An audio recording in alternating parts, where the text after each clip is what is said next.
Hey, what is up, guys? It's your boy here, and today we're gonna be hitting top 500 global. So right now we're at 528 with 1,224 trophies. If we go up here, the guy in 503 has 1,236, which puts at us 12 trophies below him. Now, we just unlocked Asia Pacific Pro Series, which gives us 22 trophies per win. And we have 3 chests to open, so we're definitely going to jump into one of those. So first, let's open up some chests and see what we get. So right here, we got silver chest, some coins, and 15 snipers. Okay, this is actually really good wood. I just haven't been able to use it because I have a level 4 epic, and compared to a level 3 sniper, it's still better, but as long as we keep on upgrading it, we'll be good. So, we got level 3 sniper. I might use that later on. Not yet, though. We got a gold chest. 500. 13 machete.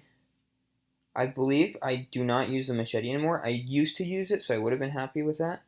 New club, Grizzly. Okay, let's check out the Grizzly because I do know that I did want a new long iron. Right now I have the Goliath, which if we compare, so Grizzly right now doesn't have as much power, which is not that good because long irons are shooting from far away, and if you can use your long iron instead of your wood, it's very useful just because the amount of control it gives you is much, much higher.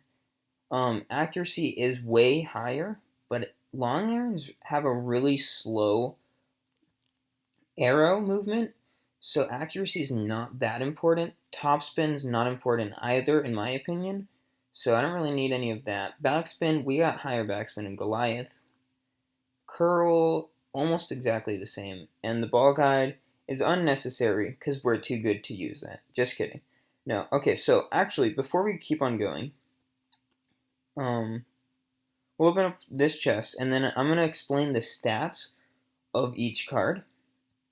So, if we go here, and we look at the cards, you can see they have power, which means the distance, of course, 132 yards. So if you pull your target as far as you can, it will reach 132 yards. That does not include the bounce, or wind, or anything else. When you add topspin, so accuracy, let's go in order. Accuracy is the big round target that appears that you get to move around. So as you can see, you have the really small center, then you have the sequential rings. So if you hit a great shot to the left, it'll land on the ring where the white ring to the left where it has, or blue ring to the left where it has great shot. If you hit a good, it lands where the white ring is, and somewhere and anywhere in between. So even perfect is not 100% accurate. You can have like perfect slightly to the left, but it's just such a small target that it doesn't really make much of a difference.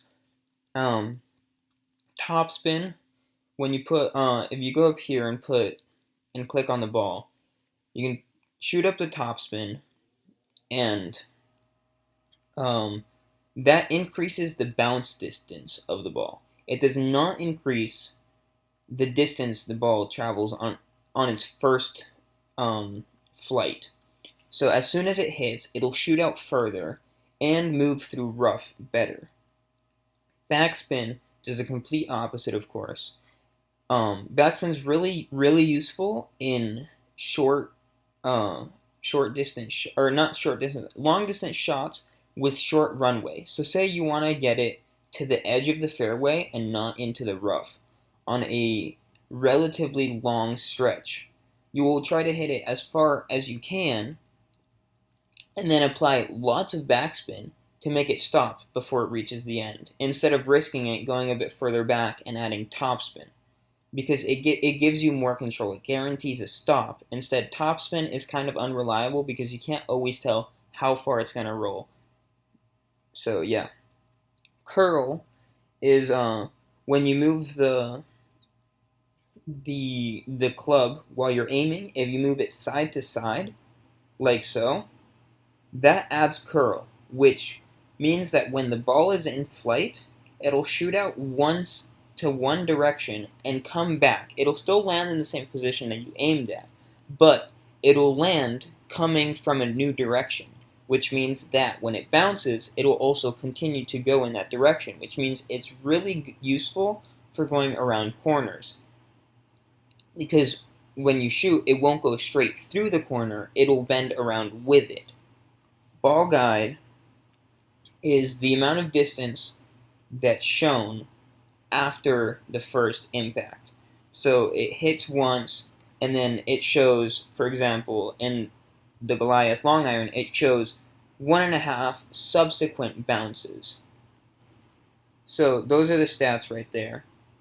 Just wanted to get that out of the way because I know some people are probably new and didn't know all of that. I know that when I first started, I didn't know what curve was. I kind of figured it out later, but it's actually really useful to know. Hey, curl was curl. This club can give me that much side movement because in a lot of holes, that movement is actually necessary. So you got to know, like, say, would I switch out 2 yards for 10 extra curl? Probably, in my opinion, that's more worth it because 2 yards you can add on by adding a tiny bit of topspin or overpowering a bit, but you can't create curl. Curl is one of the only aspects that you can get um, only from the club. So we also have balls. Balls give the shot side spin. So on regular shots, with regular balls, side spin cannot occur. You can only add curl. But for example, if you take the Kingmaker, you can add full bars of side spin. The Kingmaker is the best ball. It also takes off wind resistance, so it'll go.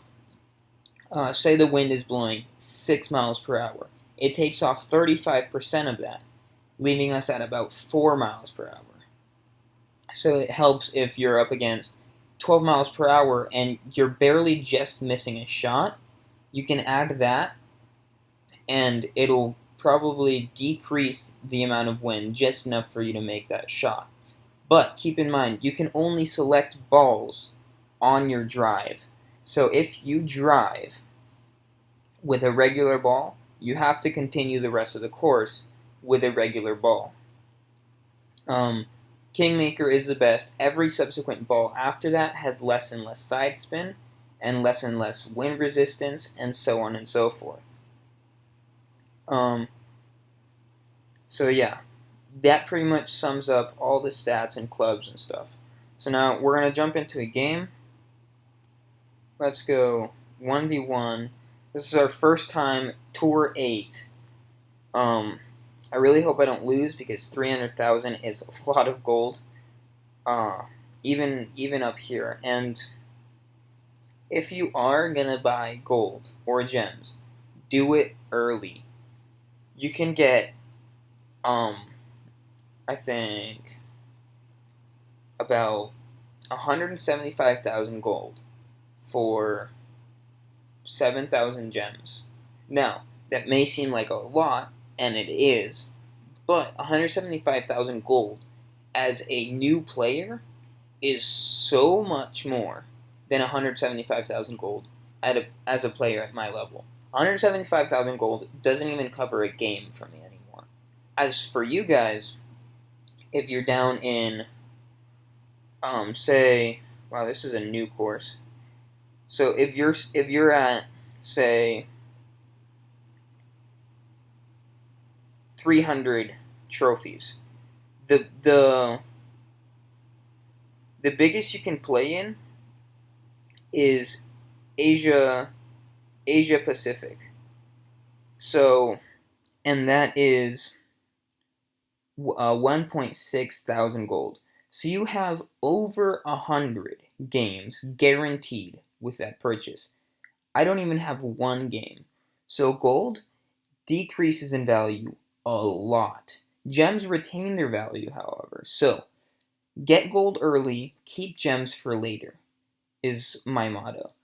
Because gems, the chests as you go up in tours will increase in gem value, but they will also get exponentially better cards and amount of cards in them.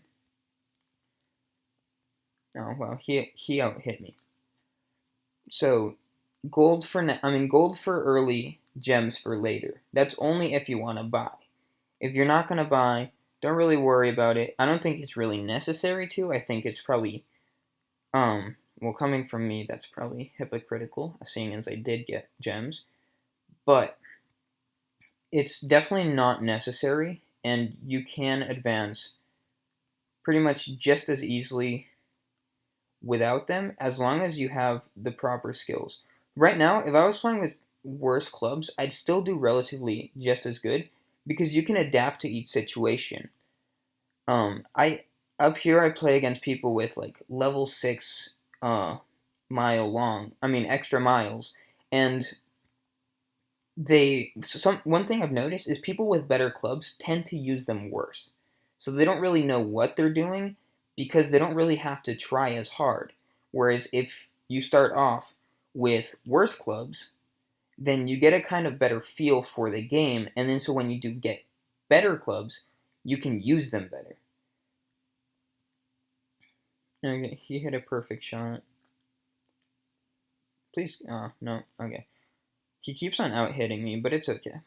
We're both really on this hole. I've noticed that unless you can make it to the second little patch of fairway in the first go, there really isn't an advantage for being closer or anything because it's still the green is always going to be 3 shots away in this hole. No, really, no matter what, unless you can get the to the second patch within 1 shot, which I don't know if that is possible. Oh wow! I should have tried a bit harder. I didn't realize that it was going to be so close. I was just trying to kind of get on the green. I was more focused on the commentary. Okay, well, it's probably going to go into a shoot off unless this guy's like a pro and can make this in. Which, considering what I just did without even thinking, he might be able to. So let's see here. Perfect. Oh, that was close. Okay, well, this is going to go into shoot off, and I've never been into Tour 8 shoot off, so I don't know what kind of holes they have.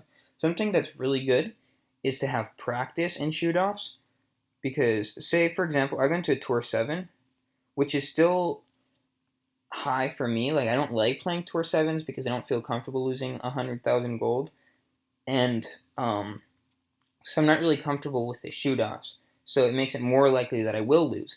Whereas if I go into Tour 6, I know the shoot offs inside and out. That's where I've made all of my hole in ones because I know what the ball is going to do when it hits that course. And that's a very, very useful skill. So even if you are losing, just try to pull it to a shoot off and learn what the ball is going to do in that course. Okay, we're using the same shoot off as as one of the previous tours. So actually, with 14 mile per hour winds, I can use the Goliath. And so, say we're going to go here. We got 14 mile per hour winds. I might increase a bit topspin just to guarantee my getting over. But I actually don't think I will need it.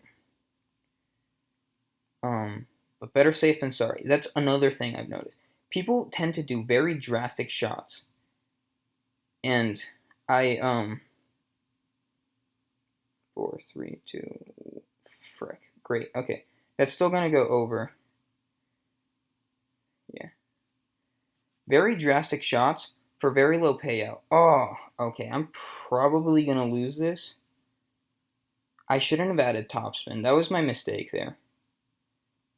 I thought I would need it just to guarantee my getting over. But then again, if I didn't and I fell into the crack, I'd be 170 yards away versus the mere 16 yards away I am right now. So if this guy shoots right where he's at and doesn't overpower his shot, he's actually probably going to go straight into the crack between the two. With 13 miles per hour? Okay, no, it actually pushed him behind. Wow, okay. That was a nice shot. Okay, so he won that. I don't lose any trophies, which is the good part about being the first time playing this tour. But I also don't get anything, and I do lose 300,000 gold, which is not a pleasant thing to do. But we go here. We're going to try that one more time. Actually, 2 more times, because we need 2 chests. And as I say, always go for the best chests.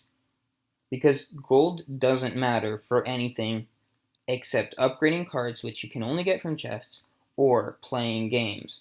So unless you're going to use it to play games, why have it at all? And if anything, I can just play lower level tours while I have all my chest slots full and just build up my money again. So it's not like a huge deficit. It's just kind of irritating to know that you work so hard to get that much gold. Like that's 6 games in Tour 6. 6 games for 1 game in Tour 7. Kind of a depressing statistic, but okay, so we can actually make this.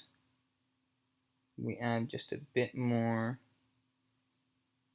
Yeah, right there. Okay. And then add a slight bit of perfect.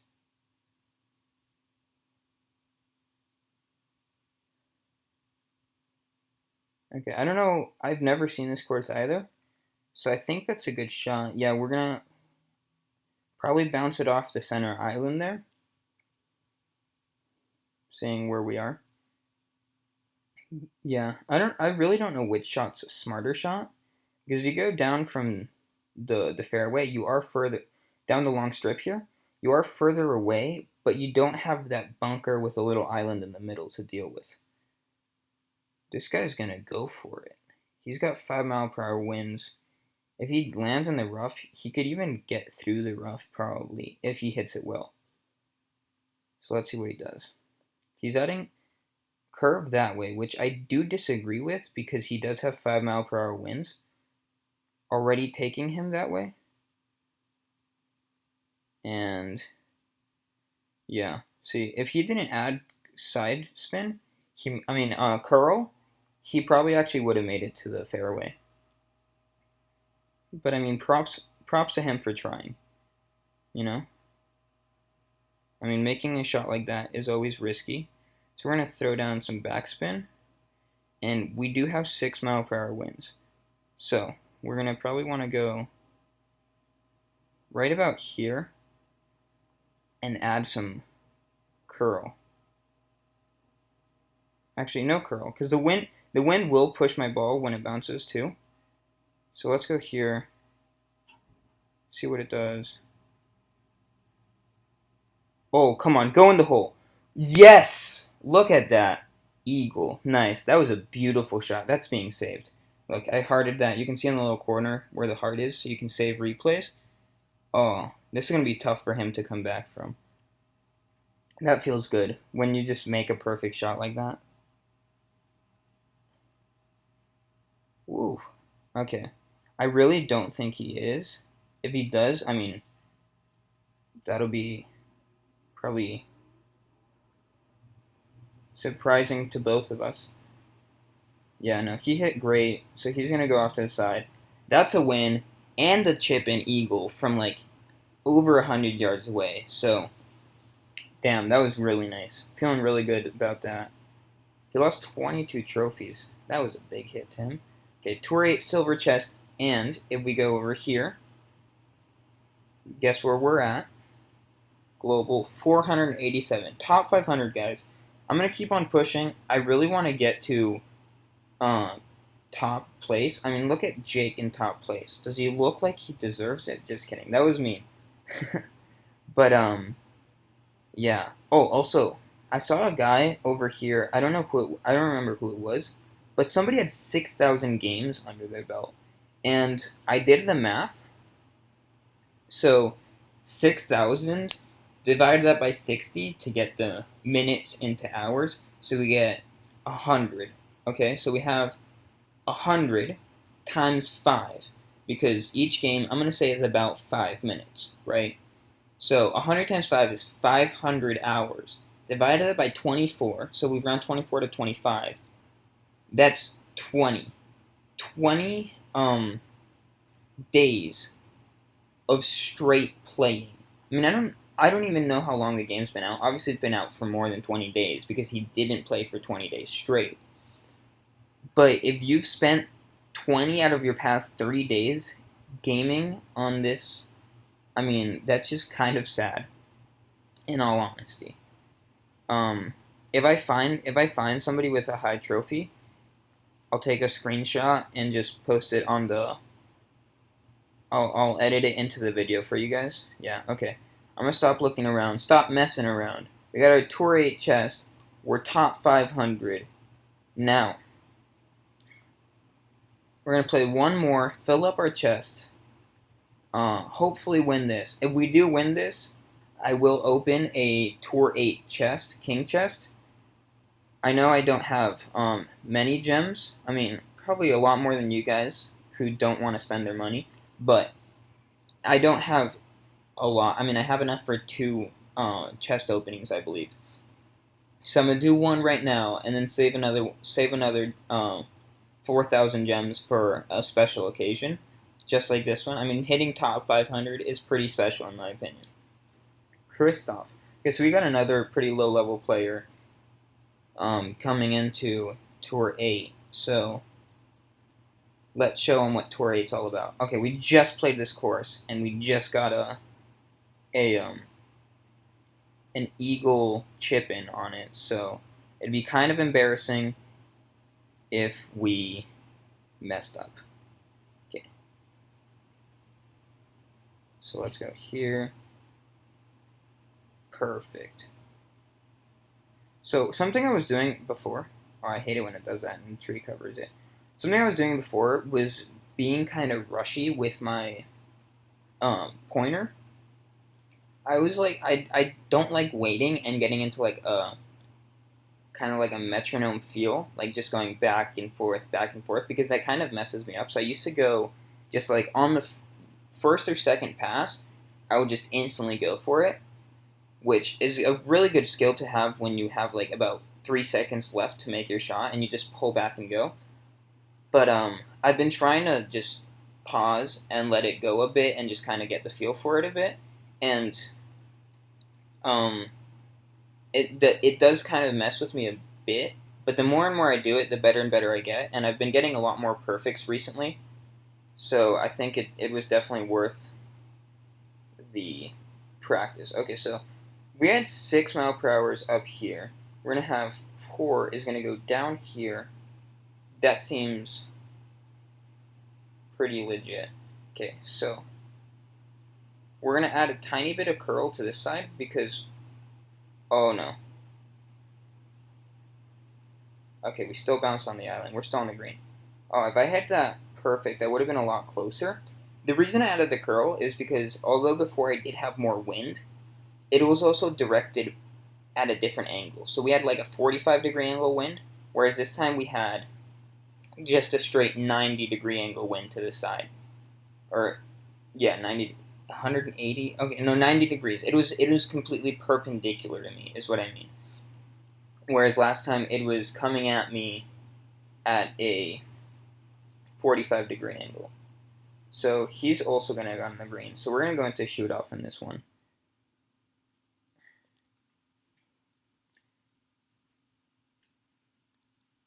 And I think they should make better putters just to add some more elements to the game, because Not because I mean you really need it. The putting arrow is slow already, but it'd just be cool to have like a different putter and have your ball like follow a blue. I mean a purple streak on the green instead of a blue one. But I mean it's a brand new game, and they probably didn't want to mess with the putter too much because it is such a stable and like I guess um it's the most different shot in the game, of course. Like it actually shows you you're gonna go in the hole if you go here. Whereas every other shot has wind and stuff, which is kind of it requires more skill. So if they made putters that made it even easier, I think it'd probably break the game. But something they really need to do, if they do add putters, maybe don't change the arrow tick speed. Change the distance it can go. Because I've been 40 yards away from a hole before, and you physically cannot reach the hole on a putt, no matter how hard you try. So, yeah, they should definitely. Okay, please. Oh no. Okay, that's a pretty good shot. That's probably 6.36. Okay, yeah, 6 yards. It's really good to be able to tell like the distance somebody is from the hole. I think it helps you kind of visualize where you need to be at the very least to beat them. So if we go here, we'd bounce closer. But keep in mind we do have 10 mile per hour winds. So we're gonna go back here. Perfect. Okay, I think we just beat him. Can I get another? Oh, dude, if I got no, that bounced too far. Okay, I still got it. 5.31. I was freaking out a bit there. Oh, if we got two in one, I mean a hole in one and an eagle chip from like 100 yards off, that would have been amazing. But we didn't, so we'll just have to deal with it. So yeah. Anyways, this is getting pretty long. I hope you enjoyed the gameplays and I could help you out with all the different abilities in the clubs and the uses for different balls. Let's check our stats right before we leave. So we are at 468. So probably by next video, I'll try to be top 400, somewhere around there. I mean, I won't have anything cool like in my title, like top 400. That doesn't sound as good as top 500, even though it is a smaller number. It's not even, or well, not that it's not even because it is even. It's not like a halfway point. 1,000, 100. I mean, 500. 100 would be cool, but 400 is kind of in between, and it's just not as good sounding. But yeah, anyways, um, comment, like, subscribe. You know the deal. I hope you have a great day and have fun playing golf now that you know some extra tips.